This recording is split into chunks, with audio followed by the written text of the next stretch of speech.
Assalamualaikum warahmatullahi wabarakatuh. Sahabat-sahabatku, jatuh cinta adalah hal indah yang bisa terjadi pada setiap manusia di dunia.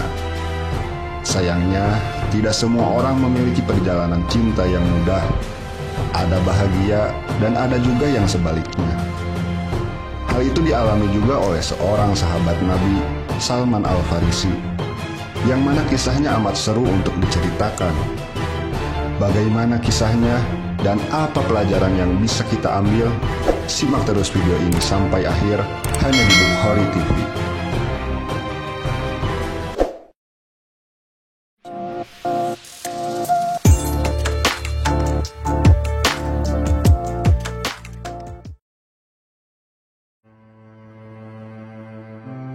Siapa yang tak kenal dengan Salman Al-Farisi? Sosok laki-laki pemberani dan cerdas yang mengusulkan penggalian parit dalam perang Khandaq bersama Rasulullah.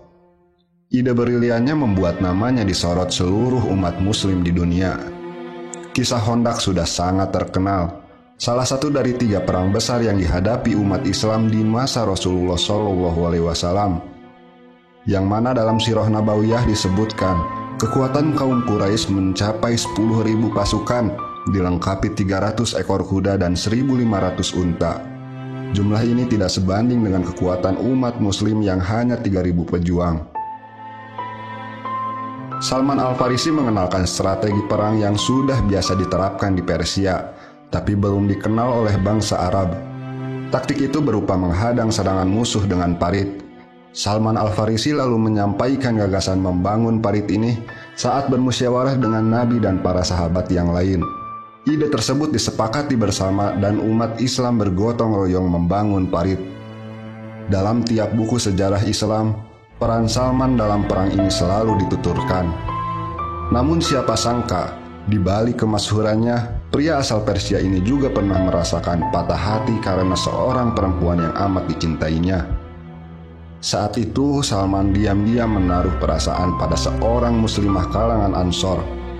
Demi menyempurnakan sunnah Nabi SAW, Salman pun memantapkan hati untuk melamar pujaan hatinya. Tetapi karena ia bukanlah penduduk asli Madinah, Salman belum mengetahui bagaimana adat dan budaya yang diterapkan untuk melamar seorang perempuan Madinah. Salman pun akhirnya meminta sahabatnya Abu Darda untuk menemaninya menghitbah pujaan hatinya. Betapa bahagia Abu Darda mendengar niat baik sahabatnya. Tanpa berpikir panjang, Abu Darda langsung menyanggupi permintaan sahabatnya. Keduanya pun pergi ke rumah sang perempuan dengan hati bahagia.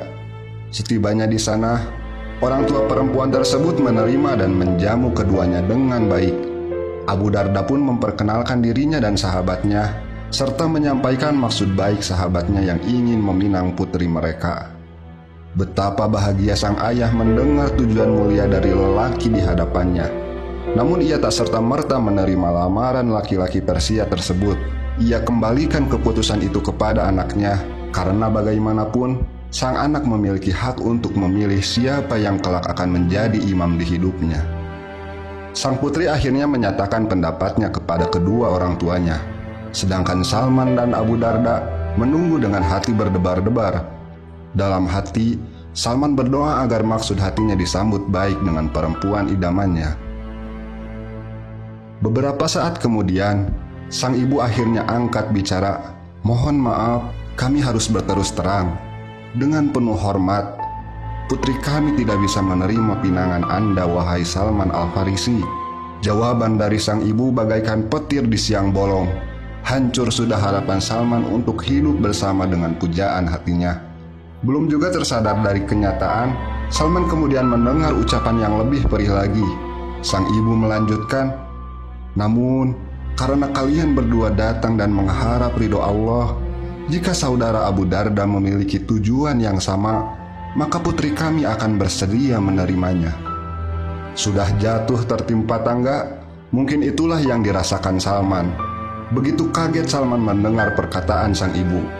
Tidak cukup dengan penolakan cinta, Salman juga harus menerima kenyataan pahit bahwa perempuan yang diidam-idamkannya justru lebih memilih Abu Darda, sahabatnya sendiri. Namun siapa sangka, dalam keadaan patah hati, Salman Al-Farisi bukan justru membenci sahabatnya. Ia malah ikut bahagia. Dengan ikhlas dan tegar, Salman melepaskan harapannya seraya berkata, "Semua mahar dan nafkah yang sudah aku persiapkan ini, aku serahkan kepada Abu Darda, dan aku pula yang akan menjadi saksi pernikahan mereka." Betapa besar kemuliaan hati Salman Al-Farisi. Ia sadar bahwa cinta kepada manusia tak boleh melemahkan imannya. Kekuatan Salman bukan hanya terlihat dari fisiknya, tetapi juga dari hati dan imannya. Salman Al-Farisi juga sangat paham arti persahabatan sejati. Tak sedikit pun rasanya benci kepada Abu Darda terbesit di dalam hatinya. Ia justru turut bahagia ketika sahabatnya bahagia. Coba bayangkan betapa banyak kasus persahabatan yang rusak karena cinta. Namun Salman tetap menjaga kokoh persahabatannya hingga akhir hayatnya. Mengapa Salman bisa melakukan sikap seperti itu? Ajaran Islamlah yang menunjukkan cara mengatur hati yang benar. Islam mengajarkan untuk berbuat sesuatu didasarkan untuk mencari ridho Allah. Jika yang dicari tidak menjadi miliknya, maka itu semata-mata Allah tidak menakdirkannya. Mudah-mudahan kita termasuk orang yang selalu menggantungkan diri kepada Allah, supaya rasa syukur dan sabar senantiasa Allah berikan ketika kita mendapat kebahagiaan dan kesedihan. Amin ya Allah ya Rabbal Alamin. Wallahu a'lam bishawab.